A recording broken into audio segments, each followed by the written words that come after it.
गुरुर्ब्रह्मा गुरुर्विष्णु गुरुर्देवो महेश्वरा गुरु साक्षात् परम ब्रह्म तस्मै श्री गुरुवे नमः।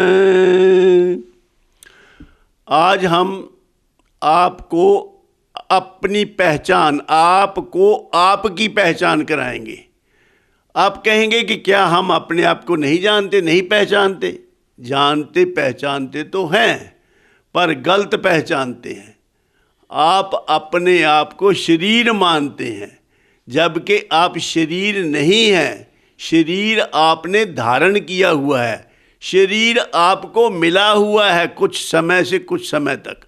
अब देखिए, जरा यहाँ से शुरू हो जाइए। आप ये कहते हैं ये मेरे बाल हैं, ये मेरा फेस है, ये मेरे हाथ हैं, सब मेरा मेरा करते हैं। बाद में ये भी आप कई बार कहते हैं कि मेरा शरीर है, मेरा शरीर दर्द कर रहा है। इसका मतलब ये शरीर मेरा है, और जो मेरा होता है वो मैं से जुदा होता है। मैं और मेरा सेम नहीं हो सकता। जैसे मैं कहूँ ये मेरी घड़ी है तो मैं घड़ी थोड़ा हूँ। ऐसे ही आप जब कहते हैं कि ये मेरा शरीर है, फिर आप कह देते ये मैं हूँ। यही सबसे बड़ी भूल है। इसी के कारण हमारे जीवन की सारी समस्याएं हैं। जब हमारा रेफरेंस पॉइंट ही गलत है, जब हम अपने आप को ही ठीक से नहीं जानते, तो बाकी सब कैसे ठीक जान सकते हैं? हम सब गलत जानते हैं। हमारी जानकारी, जब शरीर की जानकारी अपने आप की जानकारी नहीं, तो बाकी सारी जानकारी गलत रेफरेंस पॉइंट पर आधारित होने के कारण गलत है। इसको कहते हैं मूल की भूल। जैसे हमने कोई मैथमेटिक्स का सवाल हल करना हो, तो हम पहले ही 2 और 2 4 करने की बजाय 2 और 2 5 कर लें, तो जितना मर्जी ठीक कर लो, फार्मूला ठीक लगा लो, बाकी सारा सवाल ठीक कर लो, लेकिन उत्तर सही नहीं आएगा, क्योंकि हमने मूल में ही भूल कर दी। तो मूल की भूल है ये, जो हम अपने शरीर को अपना आप मान के बैठ जाते हैं। देह को मैं मानना सबसे बड़ी ये भूल है। भूल ही अज्ञान है, अज्ञान ही दुख मूल है। हमारे सब दुखों का कारण अज्ञान है। अज्ञान के कारण, अज्ञान और सबसे ज़्यादा अज्ञान, सबसे पहला अज्ञान, फंडामेंटल मिस्टेक, वो ये है कि हम अपने आप को शरीर मान के बैठे हैं। देह को मैं मानना सबसे बड़ी ये भूल है। भूल ही अज्ञान है, अज्ञान ही दुख मूल है। आज से निश्चय करो, हर अंग का ज्ञाता हूँ मैं, अंग में रहकर अंग का प्रेरणा दाता हूँ मैं। अगर ऐसे अपना ठीक कर लोगे, अपनी धारणा अपने मतलब, तो बाकी सब कुछ ठीक हो जाएगा। एक बार एक क्लास में टीचर ने बच्चों को ये एक नक्शा दिया। ये उसमें एक बाहर एक फिगर थी, उसको ठीक करना था। तो सब बच्चे अपने अपने तरीके से फाड़ के दे दिया। सब बच्चे अपने अपने तरीके से उसको जोड़ने लगे। वो पेपर ठीक तरीके से जोड़ना था, टुकड़े टुकड़े था। तो बहुत से लड़कियों ने कोशिश की, बच्चों ने, तो एक बच्चे ने इसको ठीक जोड़ दिया, बिल्कुल प्रॉपर। तो उसको पूछा गया कि इसको कैसे जोड़ा भाई तुमने, इतनी जल्दी कैसे, बाकी किसी ने ठीक नहीं जोड़ा? तो उसने कहा इसके पीछे एक इंसान का फ़ोटो था, मैंने वो फ़ोटो ठीक कर दिया रिवर्स से, तो बाकी सारा आगे रिजल्ट ठीक आ गया। इसी प्रकार हमारे जीवन के सब प्रॉब्लम्स, सब दुख इससे दूर हो जाएंगे जब हम अपने आप को ठीक तरह से जान लेंगे। इसको कहते हैं यथार्थ बोध। बोध तो अब भी है, लेकिन अयथार्थ है। तो यथार्थ बोध प्राप्त कर लेना ही हमारे जीवन का पहला लक्ष्य है। तो भगवान ने इसके बारे में क्या कहा है? भगवान ने गीता जी के 13वें अध्याय में कहा, इदम शरीरम कौन्तेय क्षेत्र मिथ्या विधीयते एतद्यो वेति तम प्राहु क्षेत्रज्ञ इति तद्विदा। भगवान ने कहा ये जो शरीर है ये खेत है, क्षेत्र है। तो खेत कैसे है? खेत इस तरह है कि जो कुछ ये बना है शरीर, ये खाने पीने से ही तो बना है। जो आपने जो खाया पिया, भोजन से ही शरीर का निर्माण हुआ है, और वो भोजन खेत से आया है। खेत से खलियान में, खलियान से मकान में, मकान से रसोई में जाकर प्लेट में, और प्लेट से फिर पेट में, और पेट में जो खाया पिया उससे आपका शरीर बना। इसलिए भगवान को आज भी वो क्षेत्र नज़र आता है, खेत नज़र आता है, और हम कहते हैं मैं। तो और आगे भगवान ने कहा इदम शरीरम कौन्तेय क्षेत्र मित्य विधीयते ए तद्यो वेति तम प्राहु क्षेत्रज्ञ इति तद्विदः। इस खेत को जो जानता है, इस खेत का जो स्वामी है, वो इससे भिन्न है, वो है क्षेत्रज्ञ। तो उसको आत्मा भी कह सकते हैं, जो मर्जी कहो। वो है शरीर को जानने वाला तत्व। शरीर अपने आप को नहीं जानता, शरीर जड़ है, और जो शरीर को जानता है वो चेतन तत्व है, उसको आत्मा कहो, क्षेत्रज्ञ कहो। आगे फिर भगवान ने कहा क्षेत्रज्ञम चापि माम विद्धि सर्व क्षेत्रेषु भारत। सभी क्षेत्रों में, सभी शरीरों में शरीरी या आत्मा वो एक ही है। ऐसे नहीं है कि मेरी आत्मा और है, आपकी और है, ऐसे नहीं है। जैसे मैं कहूँ ये मेरा हाथ है और ये आपका हाथ है, ये ठीक है। ऐसे ये मेरा शरीर है, वो आपका शरीर है, ये भी ठीक है। और अगर मैं कहूँ ये मेरी आत्मा है, वो वहाँ आपकी आत्मा है, आपके इसमें, ये गलत है, क्योंकि आत्मा सभी शरीरों में एक है। क्षेत्रज्ञम चापि माम विद्धि सर्व क्षेत्रेषु भारत। सब क्षेत्रों में क्षेत्रज्ञ एक ही है। तभी कहते हैं एक नूर से सब जग उपजे, कौन भले कौन मंदे। At the level of soul परमात्मा सब में एक ही रूप से, आत्मा के रूप से सब शरीरों में है। सब शरीरों में, सब इंसान के शरीरों में, सब भूत प्राणियों में, जितने भी भूत प्राणी हैं, जितने भी जीव जंतु हैं, सब में आत्मा रूप से भगवान ही बैठे हैं। गीता जी के 10वें अध्याय के 20वें मंत्र में भगवान ने स्वयं कहा है अहम आत्मा गुडाकेश सर्वभूताश्य स्थितः अहम आदि च मध्यम च भूतानाम अंत एव च। मैं आत्मा रूप से सब शरीरों में उपस्थित हूँ। तो फिर हम संसारी सब लोग आमतौर से हम सभी ये गलती करते हैं, हम भगवान को बाहर ढूंढते हैं, जबकि भगवान तो आपका स्वरूप ही है, आपसे अलग नहीं है। तू क्यों मुझे तू ढूंढता, ये अजब सी बात है। तू खुद खुदा है, खुद खुदा है, खुद खुदा की जात है। तुझ में है जो बोलता वो ही खुदा तू आप है खुदा तेरे ही अंदर, तुझे खुद ही खुद की तलाश है। सो अगर हम अपने आप को ठीक प्रकार से जान लें तो फिर हमें परमात्मा को जानने की जरूरत नहीं रहेगी। स्वयं को जान लेना ही परमात्मा को जान लेना है। हम दो का जोड़ा है, मानव शरीर दो का जोड़ा है। इसमें एक शरीर है और एक शरीरी है। एक वो तत्व है जिसको शरीर मिला हुआ है, जिसने शरीर को धारण किया हुआ है, जिसे आत्मा कह सकते हैं। हम आत्मा हैं लेकिन हम अपने आप को गलती से शरीर मान लेते हैं। यही साधना करनी है, अपने आप को ठीक से जानना है, अपने आप को शरीर का स्वामी जानना है। और अगर आप अपनी पहचान ठीक कर लेंगे तो अपने आप को जान लिया तो परमात्मा को जान लिया। परमात्मा को हम मानते हैं, जानते नहीं हैं। जब हम जान लेंगे तो और कुछ जानना बाकी नहीं रहेगा और कुछ करना बाकी नहीं रहेगा। इसी भगवान ने गीता जी में ये बता कि ये इस अंतर को देखो, शरीर तो निरंतर बदलता रहता है, कभी भी टिकता नहीं, एक पल भी इसमें निरंतर परिवर्तन होता रहता है। As a matter of fact सारा संसार ही परिवर्तित हो रहा है, कभी भी ये टिकता नहीं है, इसमें परिवर्तन निरंतर चल रहा है। और शरीर में भी हर समय रहता बदलता, पल भी टिकता है नहीं। ये बदलना धर्म इसका सबको दिखता है नहीं, इसलिए हर उम्र में अभिमान तू करता रहा। बाल हूँ कभी तरुण हूँ कभी वृद्ध बन मरता रहा। तो ये हमेशा बदलने वाला है और इस बदलाव का जो साक्षी है वो तुम हो। इस बदलाव को जो जानता है इसका वो कभी बदलता नहीं है। जो इस बदलाव को जानने वाला तत्व है वो जूं का तूं, जैसा बचपन में था वैसा ही अब है, वैसा ही बढ़ापे में रहता है। तो नहीं तो अगर ऐसा ना हो तो आपको बचपन की बातें कैसे याद हैं? आपको याद है बचपन में आप क्या करते थे, कैसे खेलते थे, कैसा आपका शरीर था, तो सारी यादगारें बचपन की हैं ना। तो अगर बचपन वाला शरीर तो है नहीं, शरीर तो बदल गया, बचपन वाला शरीर नहीं है, और तो बातें किसको याद हैं? बातें उसको याद हैं जो उस वक्त भी शरीर में था और अब भी है, वो है तुम्हारा अपना आप। तो इसलिए शरीर को जानने वाला जो था वो बचपन में भी वैसा ही था, आज भी वैसा ही है।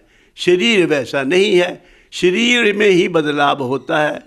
देह में बचपन था, देह में जवानी आई, देह में ही नॉट सो ओल्ड, बीच में बुढ़ापा और जवानी के बीच वाली अवस्था, और फिर बुढ़ापा, और फिर मृत्यु भी शरीर की ही होती है। जैसे प्रत्येक देह की शैशव दशा अनिवार्य है, यूं ही तरुणाई का आना देह का ही कार्य है। आता बुढ़ापा देह में लेते हुए गंभीरता, तो मृत्यु भी है देह की, हो क्यों गंवाते धीरता। मृत्यु भी देह की होती है, सारी अवस्थाएं देह के ऊपर है। फिर हम मृत्यु से इतना क्यों डरते हैं? क्योंकि हम तो कभी मरते ही नहीं। क्यों? हम तो मौत के साक्षी हैं। देह जब नहीं हमारे रहने के काबिल नहीं रहती तो इस शरीर को छोड़कर हम दूसरे शरीर में चले जाते हैं, मौत कभी होती नहीं। तो अगर हम, इसका मतलब ये हुआ कि अगर हम अपने आप की पहचान ठीक कर लें, अपने मैंपन का बोर्ड जो है वो देह की बजाय आत्मा में लगा लें कि मैं आत्मा हूँ, तो फिर मौत का भय नहीं रहता। को ये एक ऐसी बात है जो हमें जीते जी इस शरीर में रहते रहते महसूस कर लेनी चाहिए, जान लेनी चाहिए। क्योंकि अगर इसको नहीं जानेंगे तो किसी प्रकार भी मौत का भय जो जाएगा नहीं। हम हमेशा डर कर के जीवन जिएंगे, ना हम डरेंगे तो फिर अपने अपने निर्णय जो शरीर के लेने हैं तो वो निर्णय जो सही लेंगे, डर के बगैर लेंगे। ये बहुत बड़ी बात है, क्योंकि हर आदमी मौत से डरता है। मौत जबकि हमारी होती नहीं है, मौत होती है देह की। तो क्योंकि हम अपने आप को देह मान लेते हैं तो देह के सारे जो धर्म हैं वो अपने ऊपर आरोपित कर लेते हैं। वो देह को मैं मानना, यही सबसे बड़ी भूल है। इसको ही करेक्ट करना है, ये है मूल की भूल। तो इसके लिए क्या करना? इसके लिए करना ये है कि किसी सदगुरु के पास जाकर, जिसने ये अपने आप को ठीक से जाना हो, इसको आत्म साक्षात्कार हो चुका हो, उसकी शरण में जाओ। वो आपको यथार्थ बोध कराएगा आपका। और जब आपको यथार्थ बोध हो जाए तो आपके जीवन के सारे संकट खत्म हो जाएंगे। क्योंकि फिर हमको ये पता चल जाएगा कि जिसके बारे में हम आज तक चिंता करते रहे, शरीर की चिंता करते रहे, आज तक शरीर को ही खिलाते पिलाते रहे, तो वो तो हम हैं ही नहीं। इसका मतलब ये नहीं है कि शरीर का ख्याल नहीं रखना, यथा योग शरीर का भी ख्याल रखना है। और लेकिन जानना ये है कि मैं शरीर नहीं हूँ, ये मेरा फेथफुल सर्वेंट है, इससे मैंने काम लेना है। काम क्या लेना है? यही कि जो अपरिवर्तनशील है सारा संसार, उसमें जो सारा संसार परिवर्तनशील है, उसमें जो अपरिवर्तनशील तत्व है वही मैं हूँ। वो जानने वाला है परिवर्तन को। ये हमने अपने जीवन में ये महसूस करना है। जो हम हैं वास्तव में वो हमने जानना है। जो हम दिख रहे हैं, जो हम अपने आप को आज तक समझते रहे हैं, वो अपनी भूल को हमने करेक्ट कर लेना है कि जो हम आज तक अपने आप को समझते थे, अपने आप को शरीर जानते थे, मानते थे, वो तो हम हैं ही नहीं। हम तो शरीर ही हैं, शरीर को जानने वाले तत्व हैं। तो उसके लिए यही तन जो है, इसी तन में रहकर इसको जाना जा सकता है। ये जो फैक्ट है, ये जो असलियत है, ये इसी देह में रहकर जानी जा सकती है। और जो 84 लाख योनियाँ हैं, उनमें किसी भी शरीर में रहकर हम इस तत्व को, इस असलियत को, आत्मा को नहीं जान सकते, अपने आप को नहीं जान पाएंगे। इसीलिए कहा है बड़े भाग मानुष तन पावा, सुर दुर्लभ सब ऋषिगण गावा। सब ने ये कहा ये बहुत दुर्लभ है, बड़ी मुश्किल से मिला है। तो मुश्किल से मिला तो इसमें रह के ये काम ही जरूरी है। इसमें क्या विशेषता है इस तन में? जो हमारे, जो हम जिनको भगवान मानते हैं, राम कृष्ण बुद्ध, वो भी तो इसी शरीर में रहे थे, इसी शरीर में ही आए थे।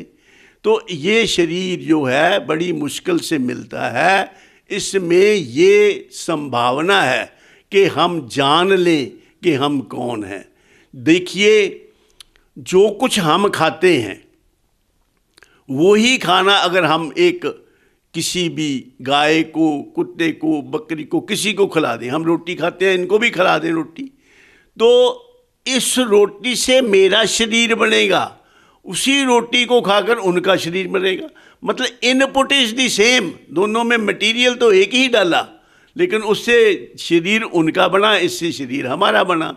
तो इसका अर्थ ये हुआ कि हमारे अंदर एक कोई ऐसी बुद्धिमत्ता है, ऐसा कोई तत्व है जो जानता है, जिसमें इतनी बुद्धि है कि इससे शरीर जो है, मेरे खाने से मेरा शरीर बनना है, उनके खाने से उनका शरीर बनना है। खाना सेम होते हुए भी शरीर अलग अलग बनते हैं। तो वो जो बुद्धिमत्ता है, वो बुद्धिमत्ता तक पहुँच इसी शरीर में रहकर हो सकती है। इसीलिए कहा है बड़े भाग मानुष तन पावा, सुर दुर्लभ सब ग्रंथन गावा।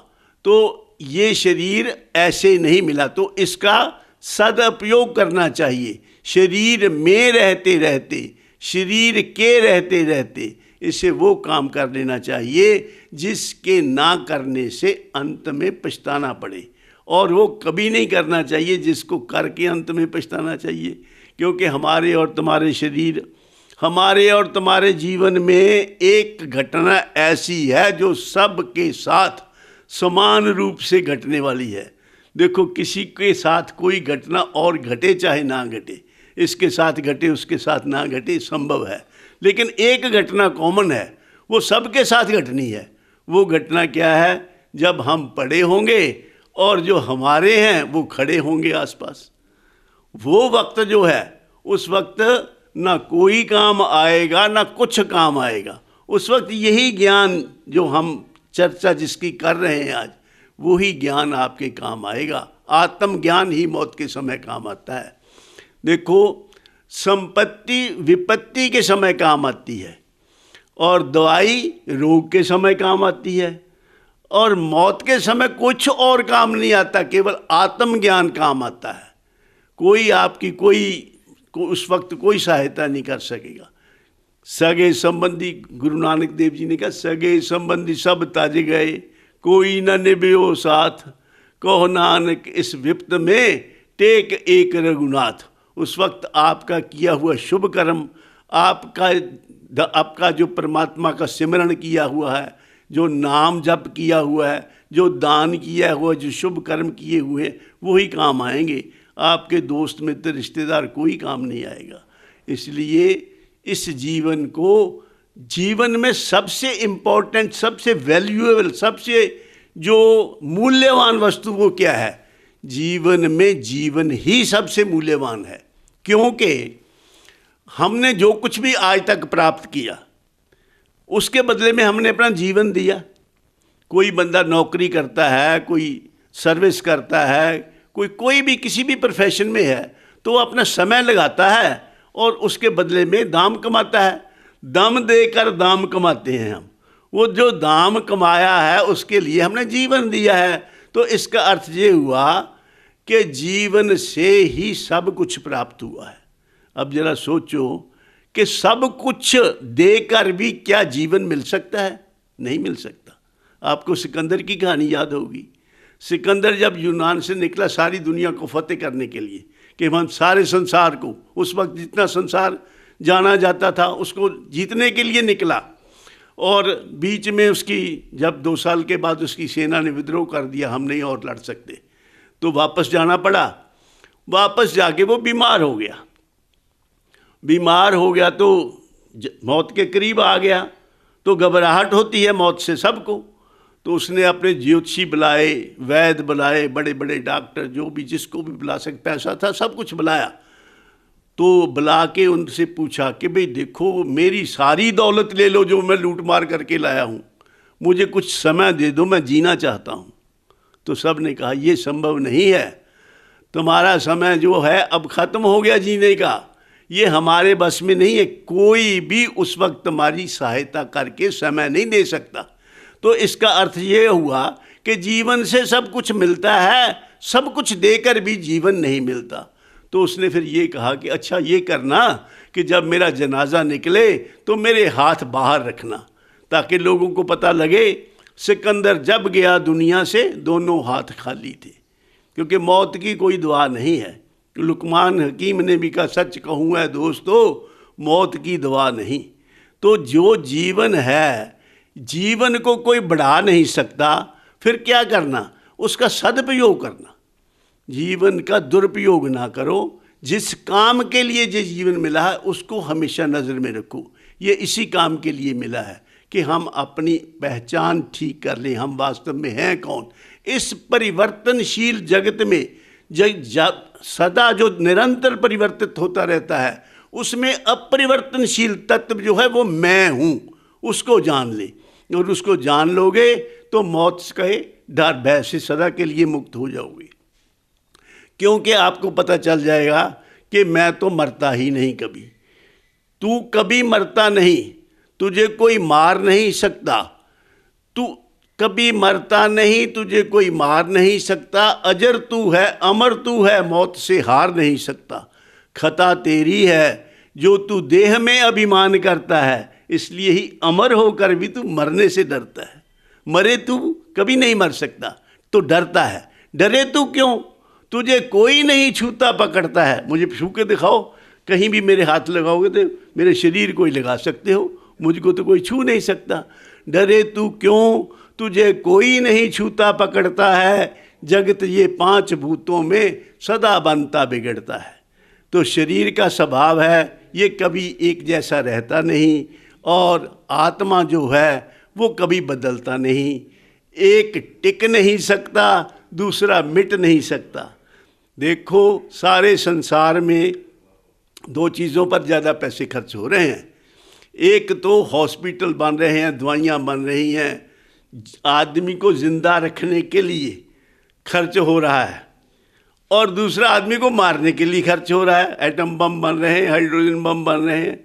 दोनों चीज़ें हमारे हाथ में नहीं हैं। जीवन और मृत्यु तो परमात्मा के हाथ में है। तो हम बहुत बड़ी गलती करते हैं।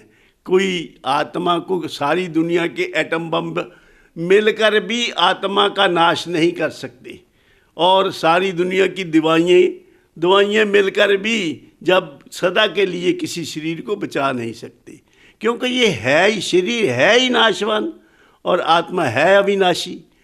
अविनाशी का नाश करने में कोई भी सक्षम नहीं है। देखो आत्मा जो एग्जिस्टेंस है, existence can not be non existent.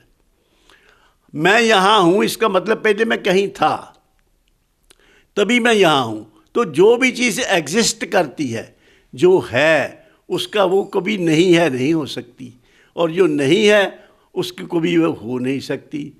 सत्य का कभी अभाव नहीं और असत्य का कभी भाव नहीं। इसी बात को अब एक और तरीके से समझो।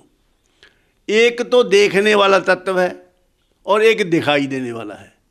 जैसे उदाहरण के तौर पर मैं इस दीवार को देख रहा हूँ, मैं आप सबको देख रहा हूँ, और आप सबके शरीर को मैं देख रहा हूँ। आपके शरीर मुझको नहीं देख सकते। मैं दीवार को देख रहा हूँ, दरवाजे को देख रहा हूँ, लेकिन दीवार दरवाज़ा मुझे नहीं देख सकता। इसका मतलब ये हुआ कि जो देख रहा है उसको कोई देख नहीं सकता। एक देखने वाला, एक दिखाई देने वाला। जो दिखाई देने वाला है वो देख नहीं सकता, और जो देखने वाला है वो किसी को दिखाई नहीं देता। आप देखने वाले हैं, दिखाई देने वाले नहीं। या इंग्लिश में इसको ऐसे कहेंगे, एक सब्जेक्ट है, एक ऑब्जेक्ट है। ऑब्जेक्ट है वो सब्जेक्ट नहीं हो सकता, जो सब्जेक्ट है वो ऑब्जेक्ट नहीं हो सकता। दृष्टा दृश्य न होता है, दृश्य न दृष्टा हुए। दृष्टा ने जब आपको दृश्य रूप से जोए, दृश्य रूप से जोए, इसी से भयो कुचैनी, माना निज को शैव शाक्त वैष्णव व जैनी, कह गिरधर कबीराए, सहे नाना विधि कष्टा, भ्रांति कूप के माही पड़ियो जिस दिन से दृष्टा। जिस दिन से दृष्टा को ये भ्रांति हो गई कि मैं दृश्य हूँ, यानी आत्मा को ये भ्रांति हो गई, ये भूल हो गई उससे कि मैं तो शरीर हूँ, तो वो शरीर के सारे गुण धर्म उसने अपने ऊपर आरोपित कर लिए हैं नहीं उसके, उसने अपने ऊपर आरोपित करके अपने आप को मरने वाला, अपने आप को बदलने वाला, अपने आप को सुख दुख वाला समझ लिया। यही गलती है। वो इसी गलती को ठीक करना है। माना कि दुनिया में आके तुमने बहुत कुछ जाना है, सारी दुनिया का ज्ञान तुम्हें हो जाए, जब तक स्वयं को नहीं जानते कुछ मतलब नहीं उस ज्ञान का। माना कि दुनिया में आके तुमने बहुत कुछ जाना है, खुद को नहीं जाना तो खाक नहीं जाना है। तो इसलिए ऐ इंसान अपने आप को पहचान, यही है भक्ति और यही है ज्ञान। पढ़े 6 शास्त्र 18 पुराण पढ़े, वेद उपवेद आदि भेद कोई जाना है। गीता रामायण और श्रुति स्मृति पढ़े, सांख्य योग न्याय आदि शास्त्र भी जाना है। जाना है बनाना छंद 16 चुपाई का, जाना है कि गाना राग भैरवी का गाना है। इतना जो जाना सब धूल खाक छाना है। जाना है वही जो स्वरूप पहचाना है। तो जानकारी उसकी ही है सही जिसने अपने स्वरूप को जान लिया, अपने आप को ठीक ठीक जान लिया। यही इस जीवन का उद्देश्य है। तो हम हैं human beings, we have not yet become, अभी हम कुछ बने नहीं हैं, हम in the process of evolution हैं, एवोल्यूट हो रहे हैं, कुछ बने नहीं। ये अनंत की यात्रा है, अपने आप को इम्प्रूव करते जाना है, करते जाना है। खुद ही को कर बुलंद इतना कि हर तकदीर से पहले खुदा बंदे से खुद पूछे बता तेरी रज़ा क्या है। ये है हमारा मोटिव जीवन का कि बढ़ते ही जाना है। और अपने आप को ठीक तरीके से जब तक जान नहीं लेते तब तक ये हमारी यात्रा ख़त्म होने वाली नहीं है। क्योंकि हम अभी कुछ बने नहीं हैं, हम इन बिटवीन हैं। ना मैं बंदा था ना खुदा था, दोनों इल्लत से जुदा था पर मुझे मालूम ना था। तेरा दीदार जब हुआ, तेरे दीदार का कारण जो समझा, तो मैं ही पर्दा बना था, मुझे मालूम ना था। इसलिए जब तक ये मैं नहीं मिटता, मैं की गलत भ्रांति, जो मैं को गलत रूप से हम जानते हैं, शरीर जानते हैं, जब तक ये धारणा नहीं मिटती तब तक हमें अपना आप का पहचान नहीं हो सकती। क्योंकि मैं जो है ये हमारे बीच में, भगवान के और बीच हमारे बीच में जो मैं है कि मैं शरीर हूँ, यही भ्रांति है, इसको ख़त्म करना है। मैं नाल अल्लाह दी दुश्मनी, मैं नहीं अल्लाह नू भावे, रब स्वब करे कोई ऐसा, मैं मेरी मिट जावे। ये मैं का मतलब देहाध्यास मिटना चाहिए। ये हमारा जो हमारा असली रूप जो है वो, उसमें कोई भी हमारी उपाधि नहीं है। हम निर्विशेष उपाधि रहित सत्ता हैं। जब तक इस बात का हमें अनुभव में ये बात नहीं आ जाती तब तक जन्म मरण का चक्कर मिटता नहीं है। इसलिए ऐ इंसान अपने आप को पहचान, यही है भक्ति और यही है ज्ञान।